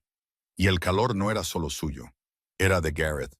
Era el último regalo de un hombre que había pasado su vida estudiando lo que la tierra podía hacer si dejabas de luchar contra ella y empezabas a escuchar. Y en la casa parroquial junto a la iglesia, El reverendo Parrish se sentó en su escritorio con una manta sobre los hombros, su aliento visible a la luz de la lámpara. El fuego en su estufa se había apagado hacía una hora. Estaba conservando la leña que le quedaba para la mañana, cuando el frío sería peor. Pensó en la viuda Kinsley y por primera vez el pensamiento no estuvo acompañado por la cómoda certeza de que estaba muerta. Estuvo acompañado por algo mucho más inquietante, la posibilidad de que estuviera viva, cómoda y en lo cierto. Dot Hewitt, sola en su pequeña casa en las afueras del pueblo, se sentó en su mecedora con 2 edredones hasta la barbilla. Su fuego era bajo, su pila de leña duraría otro día, tal vez 2. No tenía miedo. Había sobrevivido a cosas peores, pero miró hacia la ventana, hacia la ladera invisible más allá de la ventisca y susurró: «Aguanta, chica, tu estufa es más inteligente que su Dios». El segundo día fue peor. El viento no cedió. Josiah racionó la leña restante, alimentando el fuego lo suficiente para mantenerlo vivo, y la casa respondió enfriándose en proporción. La fiebre de Wyatt subió. La respiración del niño había adquirido una cualidad áspera y laboriosa, que Josiah reconocía de las historias que los veteranos contaban sobre niños que no sobrevivían a los inviernos duros. Colocó su mano en la frente de su hijo y sintió la aterradora contradicción de un cuerpo ardiendo por dentro, mientras se congelaba por fuera. Esa noche, con el viento aullando y la pila de leña reducida a una delgada fila de troncos contra la pared, Josiah Crane se sentó en la oscuridad de su casa fallida y dejó que el pensamiento que había estado combatiendo durante 2 meses saliera completamente a la luz. La viuda Kinsley, la locura de Kinsley, la chimenea subterránea, la bodega en la colina. La había imaginado muerta durante semanas. Era la única conclusión racional. Una mujer sola en un agujero en el suelo con una estufa conectada a una zanja. Cada principio que conocía, cada ley de la física que había observado en toda una vida de construcción, le decía que no podría haber sobrevivido. Pero esos mismos principios estaban fallando en mantener vivo a su hijo. Josiah, la voz de Nettie vino desde la oscuridad del dormitorio. Estaba ronca por el frío y la fatiga, y algo más duro que ambos. Libby me dijo algo hace semanas, cuando estabas en el trabajo de los Mercer. Josiah se giró. No podía ver su rostro, solo el contorno de su cuerpo acurrucado alrededor de los niños en la cama. La visitó, a la mujer Kinsley. Subió a esa bodega más de una vez. Nettie hizo una pausa. Dijo que hacía calor Josiah. Dijo que estaba cómoda. Dijo que el sistema funcionaba. El silencio que siguió fue el sonido más fuerte que Josiah había oído jamás. Fue más fuerte que el viento. Fue más fuerte que la respiración entrecortada de Wyatt. Fue el sonido de su propio aprendiz actuando a sus espaldas y su propia esposa guardando el secreto, y ambos creyendo una verdad que él se había negado a ver. ¿Cuánto tiempo lo has sabido? Su voz era plana. Desde principios de diciembre. No me lo dijiste, no habrías escuchado. Ella tenía razón, él sabía que tenía razón, y esa era la peor parte. Se habría enfurecido, habría despedido a Levy, le habría prohibido a Nettie volver a hablar de ello, y se habría equivocado. Y su error habría sido indistinguible de su orgullo. Y en este momento, su orgullo era un lujo medido en leños y horas, y en el calor menguante de un niño de 7 años. Josiah Crane se levantó. Se puso toda la ropa que poseía, capa sobre capa, hasta que apenas podía doblar los brazos. Se puso sus botas más pesadas sobre 2 pares de calcetines de lana. Se envolvió una bufanda alrededor de la cara hasta que solo sus ojos eran visibles. Nettie lo observó desde la cama. «¿A dónde vas? A averiguar si he sido un tonto». Abrió la puerta. El viento lo golpeó con la fuerza de un hombre el doble de su tamaño. La nieve le entró en los ojos y la boca y llenó la entrada en segundos. Salió y cerró la puerta detrás de él, y el mundo se cerró a su alrededor como un puño. La caminata debería haber durado 20 minutos. Le llevó más de una hora. La nieve se había acumulado a la altura de un hombre en algunos lugares, y tuvo que cavar a través de cada ventisquero con la pala. Llevaba un proceso lento y agotador que minaba su fuerza y convertía sus pulmones en 2 bolsas de vidrio congelado. Navegó por memoria e instinto, contando sus pasos, sintiendo la pendiente del terreno bajo la nieve, buscando los arbustos de espino que marcaban la entrada a la bodega de Marine. Los encontró. Pequeños montículos bajo un océano de blanco. Sin humo, sin luz, sin señal de vida. Por supuesto, pensó, está muerta. Vine aquí a morir junto a ella, un castigo adecuado para un hombre demasiado orgulloso para escuchar. Comenzó a cavar, no con esperanza, sino con deber. La pala mordió la nieve compactada y la arrojó a un lado y mordió de nuevo, sus brazos ardiendo, su aliento entrecortado, su mente ya componiendo el sombrío informe que entregaría al pueblo si lograba regresar con vida. La viuda galesa está muerta. Se congeló en su bodega. Traté de advertirla. Su pala golpeó madera. Limpió la parte superior de la puerta. Agarró la manija con ambas manos congeladas y tiró. La puerta se abrió y una ola de aire cálido bañó el rostro de Josiah Crane. Tropezó y bajó los 3 cortos escalones hacia la bodega. Maren Kinsley estaba sentada en su pequeña mesa, remendando un rasgón en su manta. Una sola vela ardía a su lado. La estufa de panza apenas brillaba. Un solo leño pequeño ardiendo dentro. El regulador estaba casi cerrado. El aire era cálido, seco y limpio. No había humo, ni humedad, ni corriente de aire, ni punto frío. Maren levantó la vista. Su expresión no era de sorpresa, no era de triunfo. Era la mirada de una mujer que había estado esperando este momento con la paciencia de la tierra misma. Josiah se paró en el centro de la bodega, un gigante incrustado de nieve y hielo, y extendió una mano enguantada y la presionó contra la pared a su lado. La pared estaba cálida, mantuvo su mano allí durante mucho tiempo. No necesitaba una explicación. El calor hablaba por sí mismo. Todo lo que no había logrado entender en 2 meses de discusión y negación, la pared lo dijo en una sola frase silenciosa. Él había luchado contra el invierno con fuerza bruta. Ella había negociado con él. ¿Cómo? La palabra salió como un graznido. No era una pregunta sobre ingeniería, era una confesión. Eran 20 años de incerteza desmoronándose en polvo en una habitación cálida y silenciosa. Maren se levantó. No había regodeo en su rostro. No había vindicación. Solo había la profunda y cansada compasión de una mujer que entendía lo que le costaba a un hombre como Josiah Crane pararse en esa bodega y hacer esa pregunta. «Su familia tiene frío, señor Crane», dijo ella. «Tráigalos aquí. Hay suficiente leña». Josiah volvió a la tormenta. El viaje de regreso fue más rápido, no porque el viento hubiera amainado, sino porque la desesperación había reemplazado al agotamiento. Irrumpió por su propia puerta y encontró a Nettie exactamente donde la había dejado, acurrucada alrededor de los niños, su cuerpo la última fuente de calor en la casa. «Levántate», dijo. «Viste a los niños, a todos ellos, todo lo que poseen. Josiah, ¿a dónde vamos? No puedes sacarlos con este tiempo. Los llevo a un lugar cálido». Nettie miró su rostro. Algo había cambiado. El hombre que había salido de la casa hacía una hora había sido un hombre de certeza rígida caminando hacia un deber sombrío. El hombre que estaba ante ella ahora era algo completamente diferente. La rigidez se había ido. En su lugar había algo más raro y más honesto. La expresión de un hombre que había sido roto y había descubierto, para su asombro, que la ruptura era un alivio. Vistió a los niños sin decir otra palabra. Josiah cargó a Wyatt, que estaba demasiado débil para caminar, envuelto en 3 mantas. Nettie cargó a Pearl. Salieron a la oscuridad blanca y aullante. Josiah liderando, abriendo camino a través de los ventisqueros.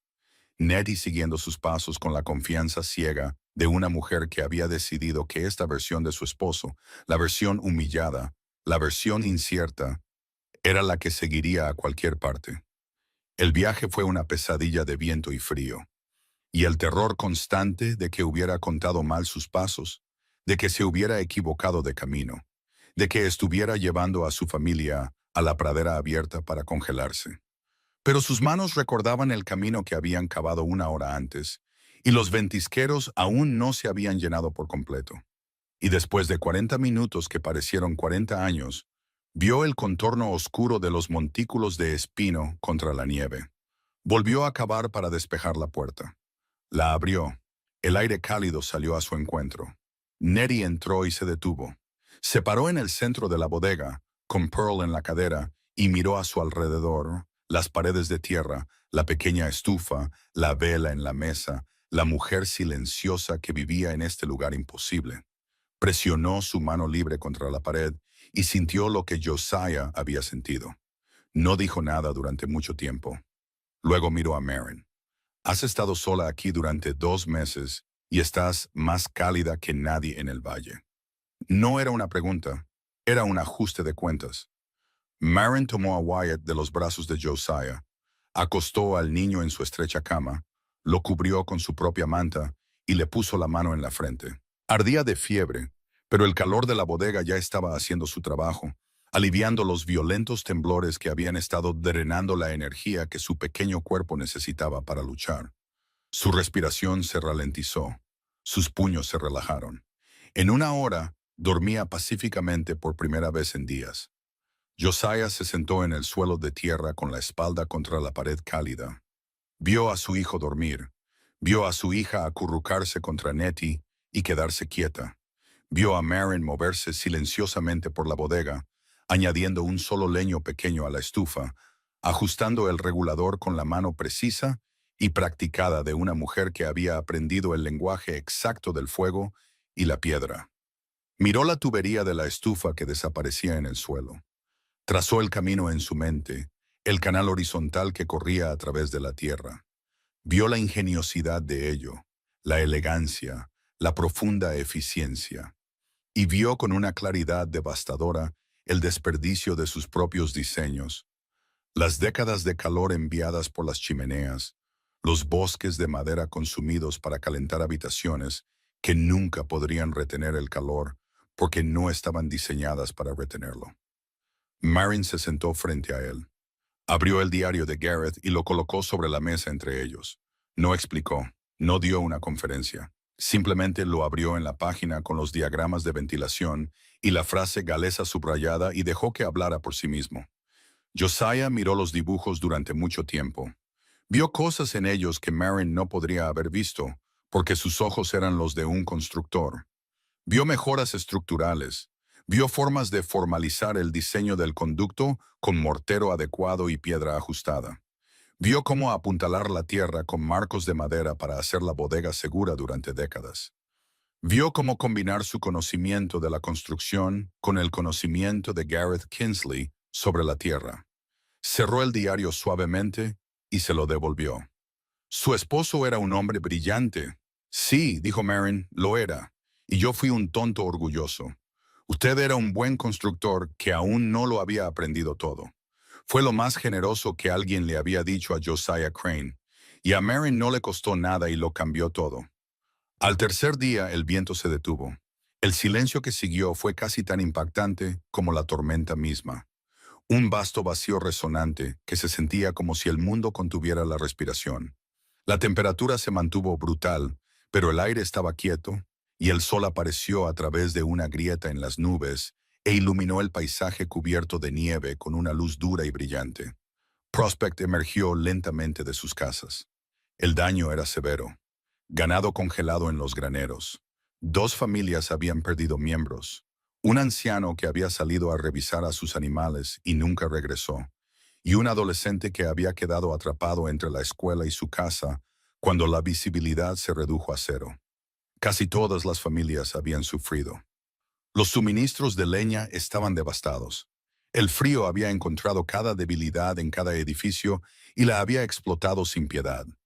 La noticia de que Josiah Crane y su familia habían sobrevivido refugiándose en la bodega subterránea de Maren Kinsley se extendió por el pueblo en cuestión de horas.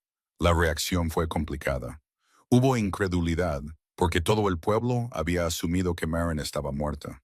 Hubo confusión, porque todo el pueblo había estado de acuerdo en que su proyecto era una locura.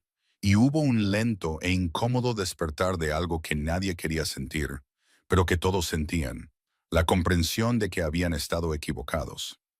El reverendo Parrish lo sintió más agudamente. la mujer por la que había ofrecido rezar, la mujer que había tratado como un caso de locura inducida por el duelo, acababa de salvar a la familia del hombre más respetado del valle. Parrish no era el tipo de hombre que se disculpaba. Era el tipo de hombre que reinterpretaba. Fue a la bodega 3 días después de la tormenta. Esta vez fue solo, sin escoltas, lo que en sí mismo era una concesión. Señora Kingsley, dijo, de pie en la entrada, sin atreverse del todo a entrar. Parece que la providencia tenía un plan para usted después de todo. Quizás el Señor puso esta prueba en su camino para revelar una sabiduría que esta comunidad necesitaba. Marin estaba lavando su única olla en un recipiente con nieve derretida. Se secó las manos y miró al ministro. Entendió precisamente lo que estaba haciendo. Estaba absorbiendo su logro en su narrativa. Si la bodega funcionaba, era el plan de Dios. Si era el plan de Dios, entonces Parrish, como representante de Dios, quedaba vindicado. No se había equivocado al cuestionarla. Había sido parte del mecanismo divino que probó su resolución. Su oposición se convirtió en parte de su historia de éxito, y él se convirtió en su narrador. Dios no construyó esta bodega, reverendo. Marin levantó las manos. Las palmas estaban callosas y llenas de cicatrices, los nudillos hinchados, las uñas rotas y manchadas de arcilla. Gareth la diseñó, y yo la acabé con estas. Parrish miró sus manos, miró las paredes cálidas, miró la pequeña estufa con su imposible conducto descendente. Abrió la boca para hablar, no encontró nada adecuado en su considerable vocabulario y la cerró de nuevo. No pretenderé entender la ingeniería, dijo finalmente, pero me alegro de que esté viva. No fue una disculpa, pero fue lo más cerca que Samuel Parrish estaría de una. Y Marin la aceptó por lo que era. Una puerta entreabierta. No abierta de par en par, sino entreabierta. Se fue. Nunca más la llamó loca. Esa primavera, Josiah Crane se convirtió en el primer y más devoto estudiante de Marin. Se despojó de sus viejas certezas como un hombre se quita un abrigo que ya no le queda, no fácilmente, no sin lamentar su peso familiar, pero con el alivio de alguien que había estado cargando algo demasiado pesado durante demasiado tiempo. Pasó días en la bodega, no hablando, sino escuchando. Estudió el diario de Gareth con la intensidad de un hombre que lee una carta del futuro, y trajo a Levi. La primera conversación entre maestro y aprendiz, después de la tormenta, fue corta y difícil. Josiah encontró a Levi en el taller barriendo, esperando ser despedido. «Actuaste a mis espaldas», dijo Josiah. «Sí, señor. ¿Le ayudaste a construir ese conducto?» «Sí, señor. Le dijiste a mi esposa y no a mí». «Sí, señor». Josiah guardó silencio durante mucho tiempo. Luego dijo algo que Levi recordaría por el resto de su vida. «Te enseñé a construir casas durante 2 años. Ella te enseñó algo más importante en 2 horas. Debería haber escuchado cuando me dijiste que las paredes de Harrison eran lo suficientemente gruesas». El problema nunca fueron las paredes. Levi lo miró fijamente. «No está enojado. Estoy furioso, pero estoy más furioso conmigo mismo que contigo. Y un hombre que castiga a otro por sus propios errores no es un hombre por el que valga la pena trabajar». Le extendió la mano. Levi se la estrechó. Cavaron la primera bodega comunitaria esa primavera. Josiah dirigió al equipo con su experiencia de constructor. Marin se mantuvo en silencio a un lado y respondió preguntas cuando se las hacían. Los hombres que habían llamado a su proyecto una locura, ahora seguían sus instrucciones con la cuidadosa atención de personas que habían aprendido recientemente el costo de la certeza. La construyeron en una ladera al sur del pueblo, un hogar subterráneo adecuado para una familia cuya cabaña había sido destruida en la tormenta. Josiah diseñó el marco de madera sobre el suelo, la entrada, la puerta, la pequeña ventana orientada al sur que dejaría entrar la luz del sol de invierno. Marin diseñó la parte subterránea, el conducto revestido de piedra, las paredes de masa térmica, el sistema de entrada de aire. Los dos diseños se fusionaron en algo que ninguno de los dos podría haber construido solo. Josiah lo llamó un híbrido, mitad cabaña, mitad bodega, sólido por encima, inteligente por debajo. Dot Hewitt vino a ver la construcción. Se paró al borde del sitio con los brazos cruzados, una delgada sonrisa en un rostro que rara vez sonreía. Un vecino se unió a ella. «¡Qué mundo tan extraño!», dijo el vecino. «El otoño pasado todo el pueblo quería enterrar a esa mujer. Esta primavera todo el pueblo está cavando tierra según sus indicaciones». El vecino se rió incómodamente. «No estoy bromeando», dijo Dot. Durante la siguiente década, lo que se conoció como el método galés se extendió por ese rincón del territorio de Dakota. Los diseños se volvieron más sofisticados. Se incorporaron ventanas orientadas al sur para capturar el calor solar pasivo. El conducto térmico se integró en los cimientos de estructuras más convencionales. Nuevos constructores, entrenados por Josiah y Levy, llevaron los principios a otros pueblos, otros valles, otras familias que habían pasado años luchando contra el invierno con fuerza bruta y perdiendo. Pero la idea central permaneció sin cambios. Trabajar con la tierra, no contra ella. Tratar el calor como un recurso precioso que debe conservarse, no como una potencia bruta que debe quemarse. Comprender el sistema en el que vives en lugar de intentar dominarlo. Salvaron vidas en los duros inviernos que siguieron. Y hubo muchos. Las casas construidas con el método galés eran más cálidas, más baratas de calentar y más seguras que cualquier cosa que el territorio hubiera visto. Las personas que vivían en ellas no se acurrucaban alrededor de fuegos masivos, viendo disminuir sus suministros de leña. Vivían dentro de un calor suave y uniforme que provenía del propio suelo. Un calor que sus edificios capturaban y almacenaban en lugar de consumir y desperdiciar. Marion Kinsley vivió el resto de sus años no como una paria, sino como una autoridad silenciosa. Nunca buscó reconocimiento. Rechazó las 2 entrevistas de periódico que le ofrecieron. No asistió a la conferencia de construcción territorial, donde Josiah presentó el método galés a una audiencia de arquitectos escépticos. Se quedó en su bodega en la colina, cuidando su estufa, leyendo los libros de Garrett y respondiendo las preguntas de cualquiera que subiera a preguntarle. Josiah la visitaba cada semana hasta el día de su muerte. Nunca olvidó la lección de esa noche en la ventisca. La noche que cavó en la nieve, esperando encontrar una tumba, y encontró en su lugar una habitación cálida, una mujer tranquila y el desmantelamiento completo de todo lo que creía saber. Contó la historia a cada aprendiz que entrenó. La contó honestamente, incluyendo su propia arrogancia, su propia ceguera, su propia negativa a escuchar. Creía que la historia de su fracaso era más valiosa que cualquier casa que hubiera construido. Levy Shale se convirtió en constructor por derecho propio. Se mudó a un pueblo a 60 millas al oeste y construyó la primera casa independiente con el método galés en ese condado. Le escribía a Marion una vez al año, actualizándola sobre sus proyectos, su familia, su creciente comprensión de los principios que Garrett había esbozado en un diario que olía a polvo frío y cuero. Wyatt Crane, el niño de 7 años que había sido llevado a través de una ventisca con fiebre y acostado en la cama de una extraña en una habitación subterránea, creció para convertirse en constructor él mismo. Se especializó en el diseño híbrido que su padre y Marion habían sido pioneros. Cuando tenía 22 años, le envió a Marion una carta y una fotografía. La fotografía lo mostraba de pie frente a una hermosa casa de piedra y madera construida en una ladera en Montana, la primera casa de su propio diseño. En el reverso de la fotografía había escrito: «Para la señora Kinsley, que me enseñó que las paredes pueden retener el calor». Marion clavó la fotografía en la pared de su bodega junto al diario de Garrett. La miraba a menudo en sus últimos años. Esta imagen de un niño que una vez había calentado, convirtiéndose en un hombre que calentaría a otros. Era la medida más verdadera de su legado. No un monumento, o una placa, o una línea en un libro de historia, sino una cadena de calor pasada de mano en mano.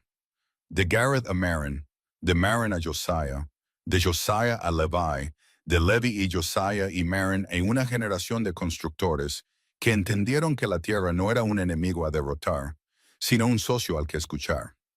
En la última tarde de su vida, Marion Kinsley se sentó junto a su estufa en la bodega que había sido su hogar durante casi 20 años. Las paredes irradiaban el mismo calor suave que habían irradiado en esa primera noche de diciembre, cuando el sistema cobró vida. El aire estaba limpio y quieto. Una vela ardía en la mesa junto al diario de Garrett, abierto en la última página. Leyó el pasaje al que había vuelto más veces de las que podía contar, escrito con la mano temblorosa de un hombre cuyos pulmones estaban fallando, pero cuya mente permanecía tan clara y profunda como la roca que amaba. La montaña no lucha contra el invierno, no se enfurece contra el frío, simplemente guarda el recuerdo del sol en lo profundo de su piedra y espera. Marin cerró el diario y colocó su mano sobre su cubierta. El cuero era suave, desgastado por dos pares de manos durante 3 décadas, las suyas y las de él, la viva y el muerto, la mujer que cavó y el hombre que dibujó.